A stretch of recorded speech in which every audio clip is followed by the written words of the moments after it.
यो भन्दा अगाडिको भिडियोहरुमा पनि मैले टुल्सहरुकै बारेमा कुरा गर्दै आएको छु र अहिले पनि हामी टुल्सकै बारेमा कुरा गर्ने छौं र लगभग हामी टुल्सहरुको अन्त्यतिर आइपुगेका छौं र अब केही टुल्सहरु मात्र हाम्रो बाँकी छ र आज हामी कुन टुल्सको बारेमा कुरा गर्दै छौं भनेपछि हामी गएर यहाँ रेक्टेंगल टुलमा क्लिक गर्न सक्छौं र त्यसपछि लाइन टुल भनेर देखाइराछ।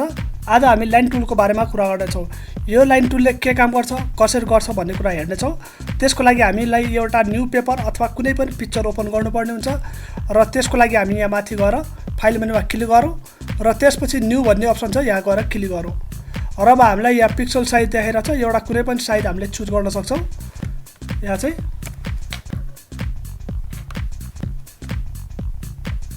यसरी चुज गर्न सक्छौं र यसलाई ओके गर्दियौ र हाम्रो यो एउटा व्हाइट पेपर ओपन भइसकेको छ र अब हामी गएर यहाँ रेक्टेंगल टुलमा क्लिक गरेर लाइन टुल लिन सक्छौं र लाइन टुलले के गर्छ भनेपछि हामी लाइन टुल युज गर्दा चाहिँ हामीलाई कुनै पनि लाइनहरु चाहियो भने सबैभन्दा फर्स्ट टाइम हामी यहाँ गएर शार्प पाथ र यो पाथहरुमा हामीले क्लिक गर्दा कस्तो हुन्छ भनेपछि पाथमा क्लिक गर्यौं र हामीले केवल लाइनिङ दिन सक्छौं। यसरी यसले सिलेक्सन मात्र गर्छ र यसमा कुनै पनि कलरहरु चाहिँ फिल भएको हुँदैन र त्यस्तै हामीलाई चाहिँ यहाँ गएर शार्पमा गएर क्लिक गर्यौं भने हामीलाई चाहिँ यो लाइन यसमा चाहिँ रेड कलर आइसकेको छ। यसरी जुन रेड देखाइराछ यो र रेड कलर पिक गर्नलाई भनेपछि हामीले यहाँ गएर पिक आफुलाई चाहेको कलरहरु चाहिँ पिक गर्न सक्छौं र यहाँ लाइनिङमा पनि चाहिँ सेम हामीले जुन पिक कलर गर्छौं त्यही कलर चाहिँ हाम्रो लाइनिङमा देखाउँछ यहाँ चाहिँ।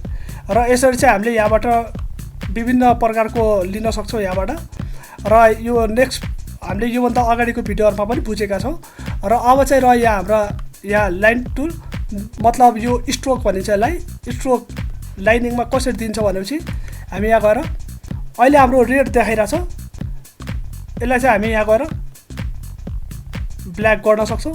अब हाम्रो यो लाइनिङ चाहिँ जुन छ ब्ल्याक भइसकेको छ र यसैलाई हामीले चाहिँ यहाँ गएर गर्दा क्लिक गर्दा चाहिँ यसलाई रेडमा राखौं र अब हेरौं, अब हाम्रो यो ब्ल्याक भइसकेको छ र यहाँ गर्दा चाहिँ हाम्रो रेड देखाइराछ, ब्ल्याक रेड यसरी देखाइराछ र अब चाहिँ हामी यहाँ गएर लाइनिङ जसरी हामीले अरु रेक्टेंगल टुल्सहरुमा सबैमा चाहिँ हामीले लाइनिङहरुमा युज गरेका छौं यो चाहिँ सेम त्यसरी नै हामीले यसमा युज गर्दा चाहिँ हाम्रो विभिन्न प्रकारको लाइनिङहरु देखाउँछ यसरी र यसलाई चाहिँ हामी जुम गरेर पनि हेर्न सक्छौं।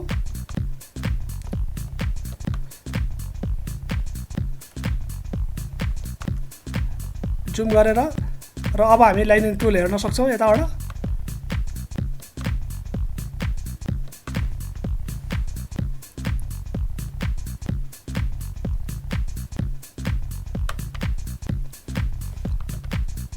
नेक्स्ट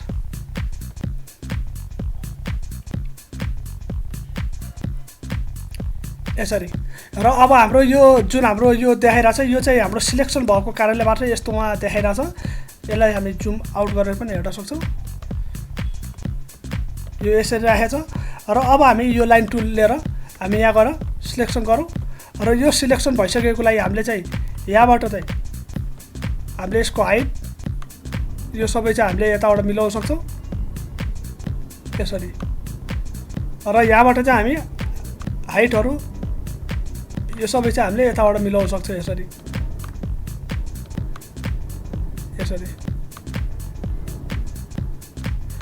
र रह्यो हाम्रो यो जुन हामीले रेक्टेंगल टुल्सहरुमा इलिप्टिकल टुल्सहरुमा बुझेका छौं यसले पनि सेमै काम गर्छ तर यसले डिजाइनिङको बेलामा कसरी लाइनिङमा काम गर्छ भनेर म पछि बुझाउने छु र यो टुलले पनि हाम्रो सेन्टरहरु मिलाउने काम गर्छ र यसलाई चाहिँ अहिले हामीले सेन्टर मिलाए पनि यसमा चाहिँ देखिदैन, त्यसैले यो चाहिँ हामीले पछि डिजाइनिङको बेलामा मात्र यसमा चाहिँ म देखाउने छु र यो टुल्सहरु पनि हाम्रो सेम अरुमा बुझेको जस्तै छ र अब चाहिँ हामी यहाँ गएर सेटिङमा गएर क्लिक गरौँ र अब हेरौँ यहाँ स्टार्ट भनेर देखाइराछ, यहाँ स्टार्टमा क्लिक गरौँ र अब हामी यसलाई क्लिक गरौँ त हाम्रो यो यस्तो प्रकारको देखाए तर यसलाई चाहिँ हामी यहाँ स्टार्टमा क्लिक गर्नुभन्दा अगाडि यहाँ गएर कम्ती पनि 30 लेख्दियौ हामी यहाँ हामीले 30 लेख्यौं र अब यसलाई हामीले लाइनिङ क्लिक गरौँ त हाम्रो यतिको 30 मा देखायो र अब यहाँ गएर हामी स्टार्टमा गएर क्लिक गरौँ त हाम्रो यस्तो प्रकारको हाम्रो यो लाइनिङ डिजाइन चाहिँ यसले देखाइसक्यो यसरी।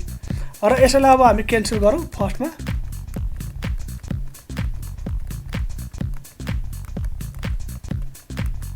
र अब चाहिँ हामी यहाँ गएर यसले गर्दा ल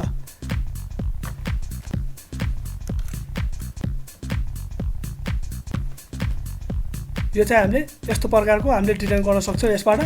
र अब चाहिँ हामीले यहाँ गएर फेरि यहाँ गएर अब एन्डमा क्लिक गरौँ।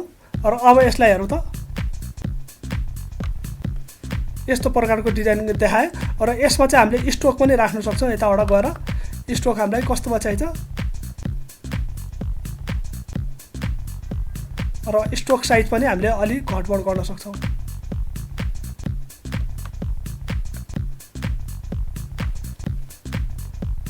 यसरी। र यो लाइनिङ टुलमा चाहिँ हामीले अब कति पर्सेन्टमा राख्छौँ त्यो चाहिँ हाम्रो यहाँ डिफरेन्ट पर्छ। जसरी हामीले यसलाई चाहिँ 20%मा राख्यौँ र यहाँ गएर हामीले सेटिङमा चाहिँ यो दुईटै टिक हटाइदियो भनेपछि हाम्रो लाइनिङ चाहिँ हाम्रो यतिमा देखाउन सक्छ यसलाई। र यसलाई स्ट्रोक पनि कम गर्न सक्छ हामी। यो चाहिँ यसरी। र यो तरिकाले चाहिँ हामीले यो लाइनिङ टुलहरू चाहिँ युज गर्ने गर्छौँ र डिजाइनिङमा पनि युज गर्ने गर्छौँ। र आज चाहिँ हामी यो लाइनिङ टुलको बारेमा बुझ्यौँ। र नेक्स्ट भिडियो चाहिँ हामी नेक्स्ट टुलको बारेमा कुरा गर्नेछौँ। त्यसैले नेक्स्ट भिडियो चाहिँ हेर्न नभुल्नु होला।